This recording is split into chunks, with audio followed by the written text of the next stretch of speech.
Hey guys, tonight we travel to a place that might just be the least Viking village ever. Imagine the edge of a fjord, salt on the wind, seagulls screeching like broken bagpipes, and a scattering of turf-roofed houses huddled together like they're afraid of the sky. Smoke curls lazily from a chimney as if even it can't be bothered to rise. You're here, at the edge of the North Atlantic, and you're ready to witness the dullest slice of Viking life imaginable, because somehow, these people live by the sea without actually using the sea. No boats. Not one. Just mud, nets, and deeply skeptical goats. And you probably won't survive this, because boredom might get you before hypothermia does. So, before you get comfortable, take a moment to like the video and subscribe, but only if you genuinely enjoy what I do here. Let me know in the comments where you're listening from and what time it is there. Now, dim the lights, maybe turn on a fan for that soft background hum, and let's ease into tonight's journey together. You trudge slowly into the village, your boots squelching in the sticky coastal soil. It's early morning, the kind of hour where even the wind seems half awake. One house has a door slightly ajar, creaking on its hinge like it's complaining. You knock out of politeness, no one answers, but that's alright. No one locks doors here. Not because they're overly trusting, but because, well, there's really nowhere to go. Unless you like hiking 20 miles through slush with a sack of dried fish. There's a peculiar quiet to this place. No shipwright hammering away. No salty shout of men loading cargo. No clatter of sails being hoisted. Just the sound of gulls, wind, and something simmering, probably more fish. Everything smells vaguely of brine and damp wool. You half expect a ghost to pop out and complain about mildew. You ask someone, an old woman with hands like tree bark, where all the boats are. She chuckles like she's heard this question 100 times and mutters something about the cliff incident before showing you a wicker basket full of kelp. Not fish. Not crab. Just wet, stringy kelp. Dinner, apparently. As you explore, you notice that the village is nestled in a steep valley. Rocky, uneven terrain rises sharply behind it, and before it lies a shoreline that's more boulders than beach. The fjord slaps angrily against the stones, spraying icy mist into the air. You can barely imagine dragging a boat over this mess, let alone launching one. Historians still argue whether the geography made boats impossible here or whether the villagers simply didn't care enough to try. Mainstream history paints Vikings as boat fanatics, longships, raiding, navigating by the stars. But here, you find none of that. No shipyards, no dry docks, not even a rowboat. The most seaworthy thing around is a barrel someone turned into a bathtub. And even that leaks. Still, life goes on. A young boy balances on a rock, casting a fishing line tied to a bent stick. He doesn't catch anything, but he hums a tune that sounds older than the hills. An old man in a fur cloak sharpens bone tools with a slow, practiced rhythm. And a shaggy dog naps in the sun like it has personally defeated the concept of ambition. You spot a circle of stones that looks like it might have once been a fire pit, or maybe it's a failed attempt at a boat ramp. Hard to tell. A few villagers gather there every evening to share news, chew dried herring, and debate very important topics like, whose turn is it to chase the goat out of the grain shed. There's a kind of slow charm to this life. You start to notice the details, the way smoke hugs the roofs before slipping into the sky. The hand-woven nets drying on tilted racks. The intricate carvings on the doorframes, spirals and beasts and symbols that probably made sense 5 generations ago. One carving, a snake biting its own tail, seems especially common.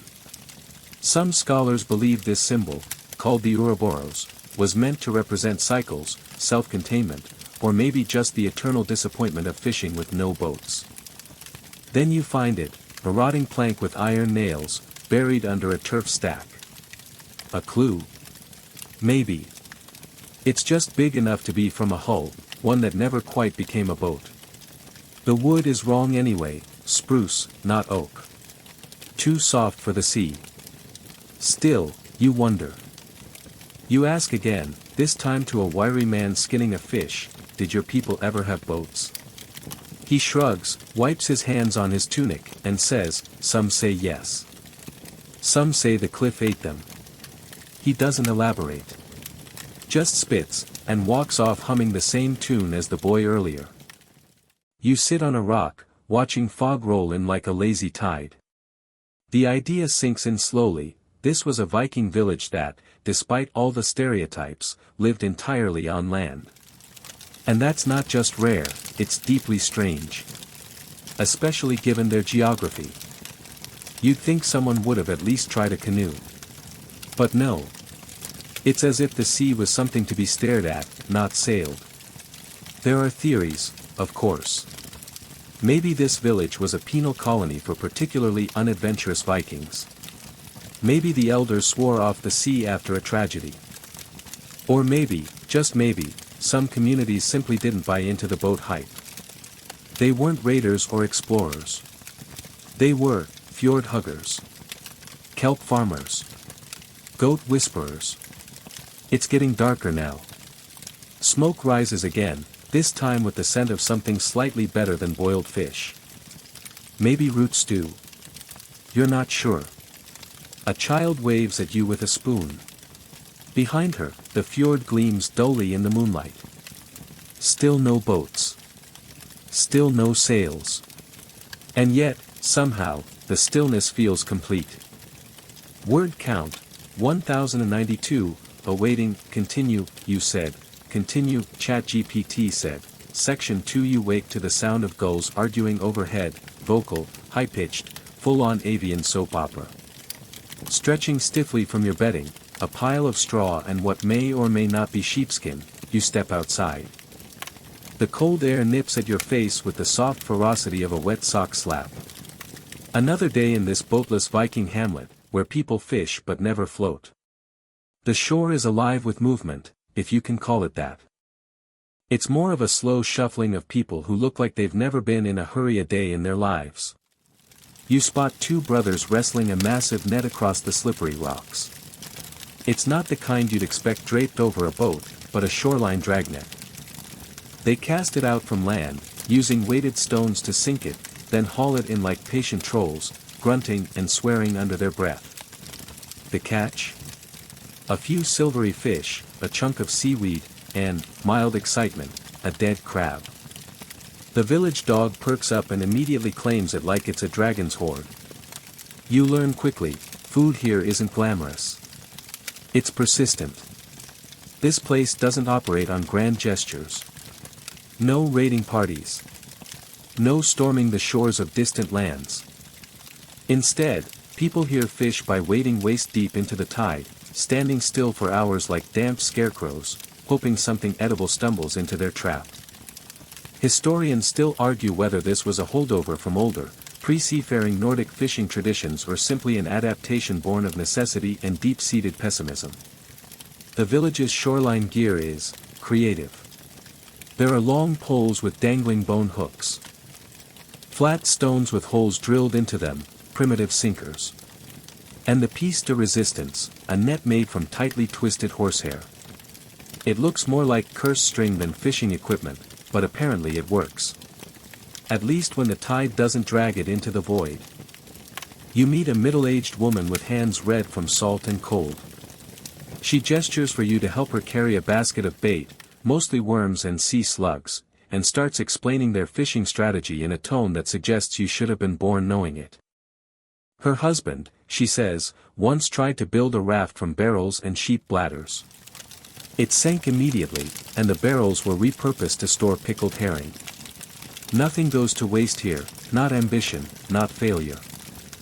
You walk along the coast and find several wooden stakes hammered into the sand, spaced about a spear's length apart. These are for drive fishing, a cooperative method where villagers form a line in the shallow water and spook fish toward the nets. It's like a game of fish tag, except everyone's cold, grumpy, and there's a decent chance of catching absolutely nothing. Despite all odds, this system works. Kind of.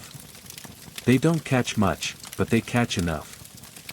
Enough to feed the village, to trade for wool or mead, and to smoke or salt for winter. One man boasts he once caught a cod, as long as my leg, though when he lifts his trouser to show you the leg in question, it's more of an enthusiastic calf. Mainstream Viking history loves the drama, the longships, the dragons carved into bows, the far-flung voyages. But this is the other side. The soggy, fish-scented slog of survival. A slow-motion life in a place where the sea never loved you back. Your walk leads you to a cove where a cluster of children stand ankle-deep in the tide, poking at something with sticks. Turns out they're herding small fish into a tidal pool, a natural bowl carved into the rock. It's like a daycare for herring. They cheer as a glimmering school darts into the pool, only to scatter seconds later when a gull dive bombs them like a feathery missile. One boy chucks a rock in frustration. It lands with a splash and absolutely no effect. The oldest among the children, a girl maybe 10 years old, tells you with the gravity of a scholar that this is the smart way to fish, and that boats are for people who want to die dramatically. You nod, suddenly unsure if this is brilliance or just inherited trauma. There's something cozy in their defiance. This village has no boats, but also no need for them, at least not anymore. The shoreline provides enough if you're clever and stubborn and okay with occasionally eating slugs. And hey, you get to sleep in your own bed instead of a cramped hull. Comfort beats conquest, sometimes. One odd little side project draws your attention, a weird-looking rock structure near the waterline. It's like a funnel built from stacked stones, tapering toward a shallow basin. You learn this is a fish trap, set during high tide to catch fish as the water recedes. It's elegant in its simplicity and looks like something a Viking IKEA manual might include, if such a thing existed. Quirky? Sure. But these traps show a kind of ingenuity that's easily overlooked. No sails, no oars, just patience and precision. And occasionally yelling at seals. Seals, by the way, are not fans of this village. The locals have a very tense relationship with them. They're competitors in the fishing game, and there's a long-standing local tale of a seal stealing an entire basket of bait and being cursed into a particularly ugly boulder. You spot that boulder later. It's oddly smug-looking. You spend the afternoon helping salt fish on long wooden racks. The sun plays hide-and-seek with the clouds, and a gentle breeze carries the scent of brine inland. The method is straightforward: slice, salt, stack. But there's an art to it, you're told. Too much salt and the fish becomes jerky. Too little, and it rots. The trick is in the hands, not the eyes. Dinner is, surprise, more fish. Dried this time, shredded into flakes and tossed into a barley stew that's actually kind of comforting once your taste buds surrender. You eat with a family of 5 who all share the same wooden spoon, passed hand to hand with nonchalant efficiency. Before bed, you sit with one of the elders by a flickering torch. He tells you a saying passed down for generations: a man who needs a boat hasn't learned to listen to the stones. You don't quite understand it, but you pretend you do. He nods as if you passed a test. Out on the shore, the tide rises again. The nets are reset. The fish traps wait. The gulls argue on. Still no boats. And somehow, that feels just right. Word count, 1072, awaiting, continue, you said. Continue, ChatGPT said. Section 3. You wake to the unmistakable scent of smoked fish and damp wool. Your joints protest slightly as you roll off your straw bedding, and someone's goat greets the morning by chewing on what used to be your cloak. You swat it away gently, because in this Viking fishing village without boats, even goats get second chances. The morning haze settles like a wool blanket over the coastline. From the faint outline of the hills to the glistening kelp left behind by the tide, everything looks washed in grayscale. And as you shuffle outside, you notice the entire village is already deep in a ritual almost sacred: the daily inspection of the drying racks. These racks, leaning like sunbathing skeletons across the rocky shore, hold slabs of cod, herring, and the occasional flatfish. They're strung and splayed like laundry on Judgment Day, The drying process can take days or even weeks depending on weather. You hear two villagers arguing whether today is a good fish day. One insists the humidity is too high, the other swears by a gut feeling in his left knee. Historians still argue whether this kind of hyperlocal weather lore had a measurable effect, or if people just needed something to blame when the fish turned to mush. You join in the daily routine, gently poking a fillet to check its firmness, flipping a couple to ensure even exposure to wind, and scaring off a very determined crow who has a PhD in fish thievery. There's a rhythm to it all. A slowness that's strangely satisfying. Nobody's in a rush, but everyone's working. At one rack, a woman holds up a fish to the sun like she's checking for divine approval. Too floppy, she mutters, then gives it another day. Her granddaughter, no older than 5, copies the gesture with a stubby piece of seaweed, nodding wisely. You wonder if the fish even matters or if it's the ritual that holds the community together. After morning fish patrol, you wander past a row of turf-roofed houses. Each one half sunken into the ground like they're hiding from the wind. The walls are thick, the windows tiny, and the doors built short, allegedly to trap heat, but possibly just to ensure you smack your forehead at least once a day. Inside, it's dark, warm, and smells faintly of peat smoke and pickled onions. You sit near a hearth with one of the older women as she spins wool and tells you about her youth. She remembers when the sea ice came early one year and fish froze solid mid-hull. One guy tried to bite into one and broke a tooth clean off. It was apparently hilarious at the time. That same winter, the village nearly ran out of salt, and for weeks they had to stew everything, including dried seal meat, which, she informs you, tastes like if leather had feelings. She hands you a clay bowl filled with a mush of mashed turnip and leftover fish bits. It's better than it sounds. You thank her. She grunts. In this village, that's basically a marriage proposal. There's a pattern in their speech, you notice. Fish are not just food, they're markers of time and mood. A good day is like a full net. A bad one, spoiled like cod in summer. Romance? He smells of fresh herring. You hear two young women giggling behind a shack after someone passed by with an especially fishy scent. Apparently, it's a compliment if said with the right tone. At midday, the wind picks up, and with it, the villagers move into a more serious chore, preparing bait lines. This involves threading dozens, sometimes hundreds, of tiny hooks onto long strands of twine, each with a sliver of bait wriggling at the end. The lines are then rolled onto circular frames like slow-motion spaghetti. You help thread the hooks, careful not to stab yourself, a mistake that earns a chuckle from an old man missing half a finger. Beginner's tax, he says. You notice a child expertly preparing a line of hooks faster than you can count. She shrugs when you compliment her. Better than gutting sheep, she says. Fair point. The bait lines are for hand lining, a method where fishers stand at the water's edge or perch on low rocks and slowly draw the line in by hand, feeling for the slightest tug. It's intimate fishing, like a conversation between you and the ocean. And much like talking to a teenager, it's mostly one-sided. Still, this method has its champions. You watch one man pull in 3 fish in a row with the ease of someone threading needles in his sleep. He doesn't celebrate. Just nods at the fish like an old acquaintance and rebaits the line. Efficiency is the village love language. Of course, there are those who try to innovate.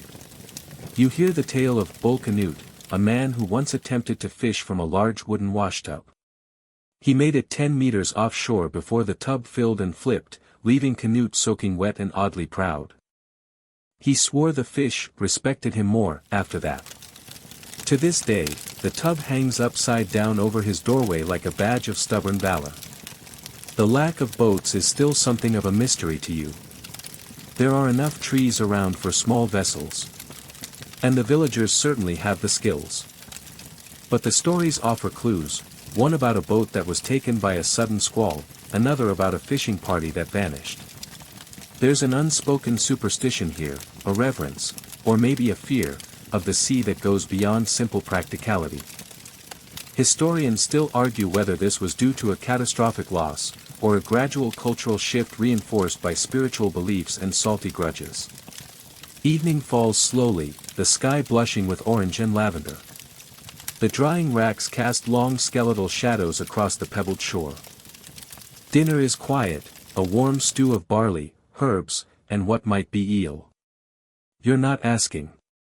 After the meal, the village gathers near the fire pit. There's no feast, no dramatic storytelling.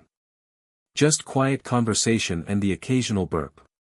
Someone plays a bone flute, off-key, but charming. A baby giggles. An elder farts audibly. It's all strangely soothing. Before you turn in, you walk to the shoreline again. The nets are still, silhouetted in the moonlight like stitched lines across the sea's skin. You realize, this isn't a village without boats. It's a village that chose to live differently, even if nobody remembers exactly why. You hear laughter behind you, someone retelling the story of Bolkanute again. And just like that, your day ends. Word count, 1080, awaiting, continue, you said, continue, ChatGPT said, section 4 by now, you figured out that the sun takes its time getting up around here. It rolls out of bed lazily, draping light over the coast like it forgot to set an alarm. You, however, are very much awake, because the village rooster doesn't care about lighting. Or your need for sleep. Or the concept of weekends. You step outside and immediately regret forgetting your shoes. The rocky ground is a cruel reminder that comfort is a luxury in this village, especially in a world where boats are conspicuously absent and socks, if they exist, smell like fermented sheep. You hop across the pebbles like someone playing Viking-themed hot potato, finally landing beside a young man sorting through piles of dried seaweed. This is the seaweed guy. Every village has one. He explains with great pride that different types of seaweed have different uses. The brown, slimy kind is great for compost. The red strands, edible, if you enjoy the flavor of sadness. And the big, leathery ribbons, kelp, are sometimes used to wrap bundles of dried fish, like Mother Nature's cling film. He lets you try a piece, and your jaw promptly decides this is a workout. It's like chewing a damp sandal. Still, seaweed is life here. Spread over fields as fertilizer, added to fish stews for bulk, or even burned in emergencies to produce a vaguely nutritious ash. One woman swears she used it once to treat a stubborn rash. Another claims it keeps the trolls away, though historians still argue whether this was a metaphor for skin disease or a sincere belief in invisible, sea-hating creatures.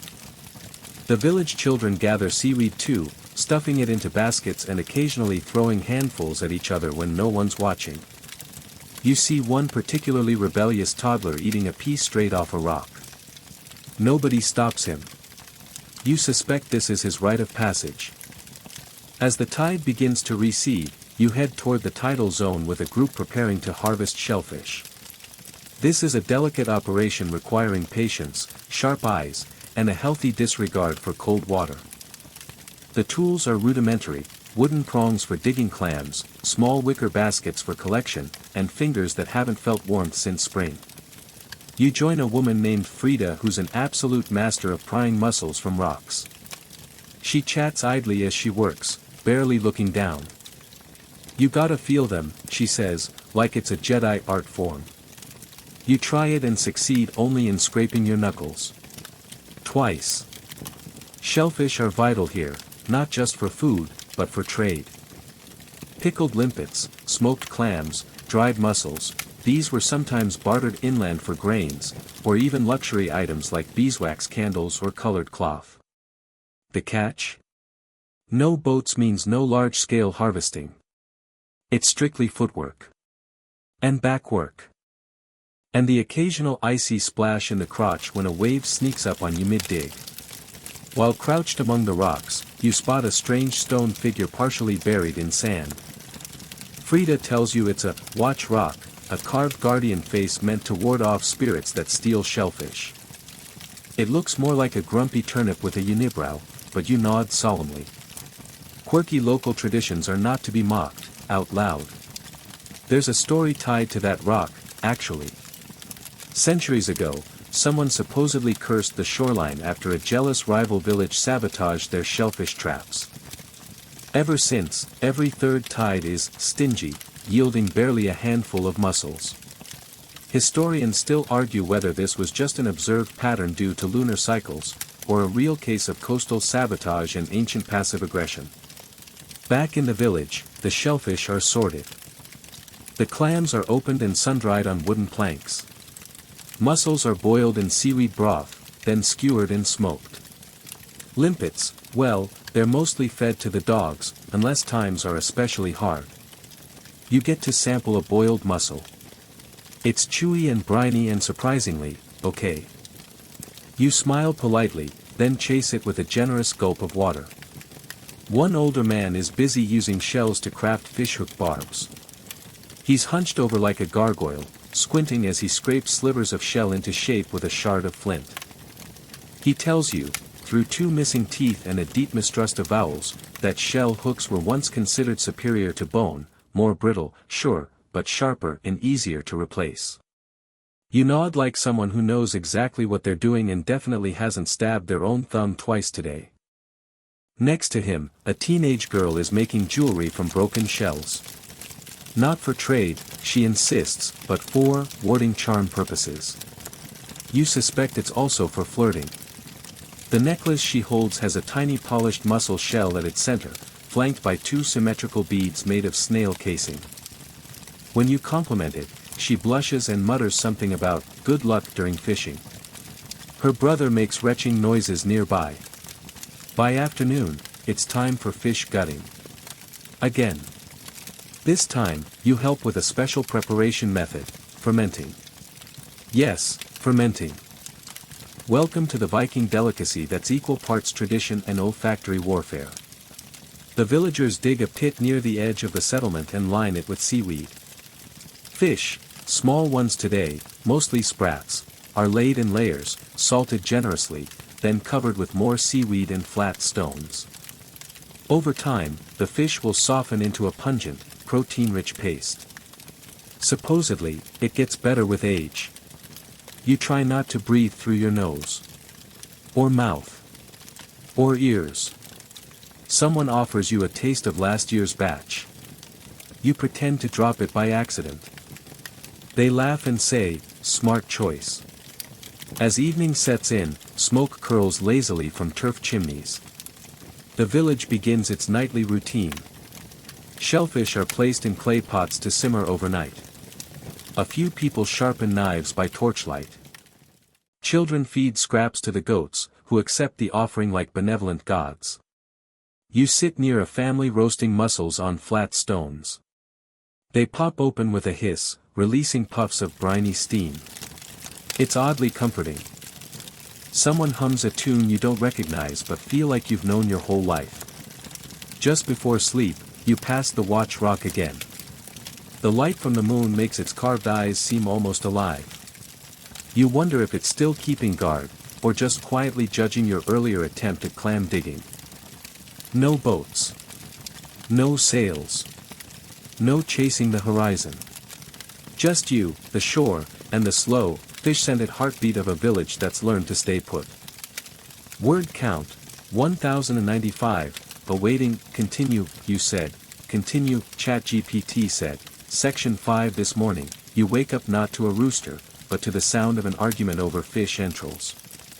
A heated discussion is unfolding just outside your hut about whether yesterday's cod was cursed or simply too fresh to behave. You stretch, groggy and curious, and shuffle outside into the brisk dawn air. There, beside the communal waste pit, two elderly men are poking at a pile of fish guts like it holds secrets from the gods. Apparently, the cod's stomach was full of gravel. That's either a bad omen, a digestive mishap, or evidence of a fish conspiracy, depending on whom you ask. Historians still argue whether fish behavior was regularly interpreted as spiritual messaging or just an excuse for people to yell about things before coffee existed. Once the entrails are settled, buried deep so the dogs don't throw a party, you head toward one of the more unusual structures in the village, the fish hut. It's not a place for storing fish, but rather a workshop for making things out of fish. You didn't mishear. Today, you're introduced to the fine, fragrant world of fish leather. Turns out, if you skin a large enough fish, scrape off the scales, soak the hide in fermented urine, yum, and then dry it while stretching it across a wooden frame, you get a surprisingly flexible material. Strong, waterproof, and, if you squint, sort of stylish in a post-apocalyptic way. Someone hands you a piece that's been treated with pine bark for color. It smells faintly of campfire and despair. Villagers use fish leather for everything: pouches, mittens, baby booties, even belts. It's especially prized during the colder months when keeping dry could mean the difference between surviving the season or becoming a cautionary tale. One man proudly displays his vest made entirely of salmon skin. You compliment him. He nods gravely. "Wore it to my wedding," he says. "That tracks." You help stretch some skins across a drying rack, using small pegs to hold them taut. The process is repetitive, meditative even. Kind of like ironing, but with more scales and existential questions. Someone starts humming a rhythmic tune to keep pace, and others join in. It's not beautiful, but it feels like home. Inside the hut, you discover another curious craft: fish glue. Made by boiling the heads, bones, and skins until the collagen breaks down into a sticky goo. It's used to seal cracks in wood, bind fabrics, and, occasionally, prank newcomers by smearing it on their tools. You're told not to leave your things unattended. Apparently, your presence screams, "Glue target." Around midday, the village tannery kicks into gear, or what passes for one. It's just a shallow pit filled with a dark, sludgy mixture of water, tree bark, and something that might once have been moss. This is where fish leather takes on its final properties: strength, smell resistance, theoretically, and color. You watch as strips of hide are massaged through the sludge with careful, practiced motions. One woman explains how the bark's tannins bind with the proteins in the fish skin, toughening it. She says it's like teaching the leather not to fall apart at the first sign of rain or insult. Like raising a son, she adds, glancing at her teen who is currently asleep in a pile of rope. Once tanned, the leather is rinsed in salt water and scraped one last time. It's soft, pliable, and, shockingly, not that bad to touch. You get to try sewing a pouch. Your first attempt looks like a deflated jellyfish. Everyone claps anyway. Village morale is powered by generous lies. The afternoon brings a special treat: barter day. Not every day is barter day, mind you, but when another nearby community sends messengers, on foot, of course, because again, no boats, it becomes a minor holiday. Today, a group from a mountain village has arrived with baskets of dried berries, slabs of goat cheese, and bundles of herbs. In exchange, your village offers them fish leather strips, smoked clams, and an impressively large carved comb made from bone. You marvel at how trade happens without currency, contracts, or receipts. Just a lot of squinting, haggling, and suspicious poking at goods. You notice one particularly animated trade over a lump of honeycomb. Two old women go back and forth about its value compared to a jar of fermented fish. You think it's obvious, but you're told the fermented fish is from the pit and aged 2 winters. That's apparently like a Michelin star. You help carry a few traded goods back to the storage hut, which smells like every pantry you've ever feared. A mixture of dried herbs, old onions, and mystery. A boy is tasked with keeping track of inventory using a system of tied knots and carved stones. It's low-tech, but remarkably efficient. Historians still argue whether these proto-ledgers influenced later runic accounting systems, or if it was simply a case of bored children becoming accidental bureaucrats. The newcomers stay for a shared meal. There's laughter, music, and the kind of awkward mingling that happens when strangers bond over mutual hardship. Someone plays a 2-stringed fiddle. A child shows off a dance that involves pretending to be a drunk seagull. It brings the house down. As night falls, a soft mist settles over the village, curling around the turf roofs like a protective fog. You stand beside the fire pit with a piece of your fish leather pouch in hand. It's oddly satisfying. A little sticky. Slightly cursed. But real. The absence of boats becomes almost poetic. This is a place that doesn't chase the sea. It lets the sea come to it, slowly, stubbornly, with the kind of deliberate pace that turns daily chores into lifelong traditions.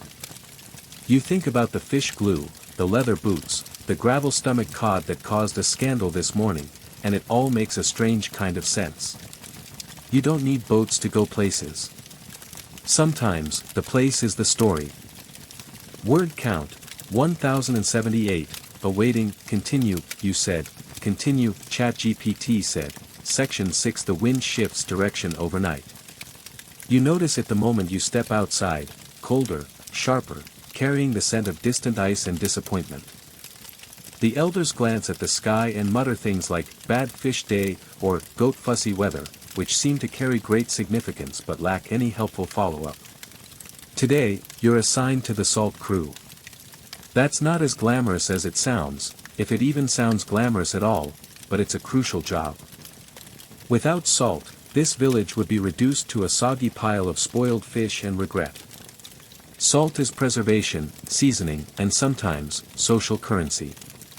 So, how do you get salt in a Viking fishing village with no boats? Very slowly, and with a lot of evaporation.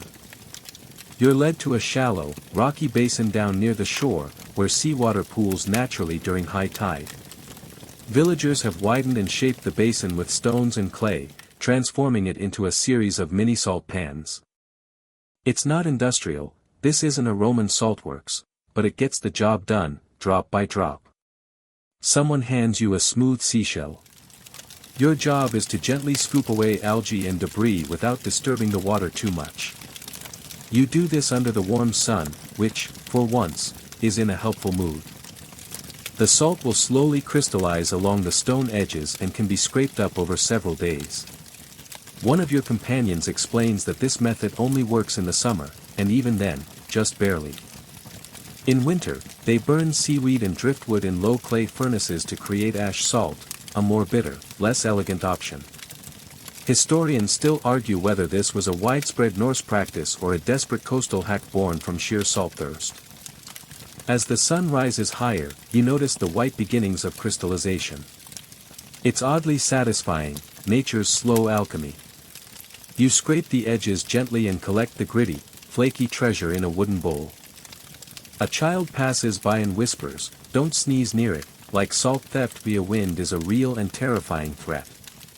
Back in the village, the freshly harvested salt is stored in lidded clay jars. These jars are often kept in cool, dark places, typically buried halfway in the ground for temperature control. You help stack a few in a small pit near the fish smoking shelter, where they'll be doled out over time like crunchy gold. Later, you're invited to assist with another form of preservation, drying. Now, you might think fish drying is simple, just hang it up and forget about it. But no. This village has opinions. There are racks built from driftwood and animal sinew, placed in specific locations where the wind flows just right.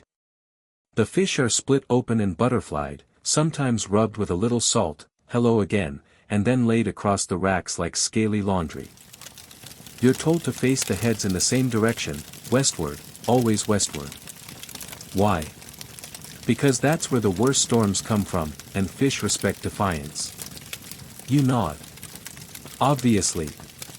You spend the next hour adjusting fish like a very determined interior decorator with questionable materials. The smell is present. Not offensive, just persistent. Like your coat will now carry it until the end of time. On the plus side, your hair is too damp to hold much scent. Silver linings. A wrinkled man with surprisingly nimble fingers demonstrates how to make fish twine, stripping long muscle fibers from larger fish and twisting them into cordage. It's not particularly strong, but it's flexible and good for bundling herbs or tying up fish. Some villagers even use it for repairing cracked sandals. Don't get it wet, he warns. Which, here, is hilarious. You try making some twine yourself. The result looks like a sad spaghetti noodle having an identity crisis. The man claps you on the back anyway and says, "Best first try I've seen today. You are the first and only to try today." Once the drying racks are full, attention turns to another vital process, smoke curing. Inside a dark, low-ceilinged hut, fish are hung over smoldering fires built from damp seaweed, driftwood, and dried dung. Yes, that's right, dung. It smokes slowly and smells like history trying to slap you in the face. The low heat and aromatic smoke preserve the fish while adding flavor. Flavor, here means, a taste you'll remember, like it or not. One woman proudly claims her smoked herring once made a visiting trader weep. Whether from joy or gastrointestinal betrayal, she won't say. You're allowed to taste a piece. It's chewy, rich, salty, and weirdly good. Like someone grilled an ocean memory and added a hint of campfire. You nod in approval, which earns you a whole string of them wrapped in woven grass. Later that evening, the salt crew is called to share stories. Apparently, handling salt makes you wise, or at least, gives people the impression that you are. One man tells the tale of the salt bride, a ghost who was said to haunt villages that wasted her dowry of preserved fish. She supposedly wandered the beaches with crusted lips and a foul temper. Children dared each other to leave fish guts near the tide line, hoping to catch a glimpse. No one ever did. Still, a few villagers toss a handful of salt into the sea before every harvest, just in case. You ask if anyone's actually seen the salt bride. A hush falls. Someone changes the subject. As the stars come out, the salt jars are tucked away, the drying fish rustles in the wind, and you sit by a small hearth with a bowl of stew, flavored with salt and mystery and fish, always fish. You chew slowly, your hands crusted with the white grit of the day's labor, and feel a quiet satisfaction settle in. It's funny. The absence of boats doesn't mean the sea is any less present. In fact, without the lure of sailing away, the people here have learned to extract every last grain of possibility from the tide. No ships needed. Just stones, patience, and a stubborn refusal to give up on flavor. Word count, 1096, awaiting, continue. Day, you feel the unmistakable hum of village life settle back into rhythm.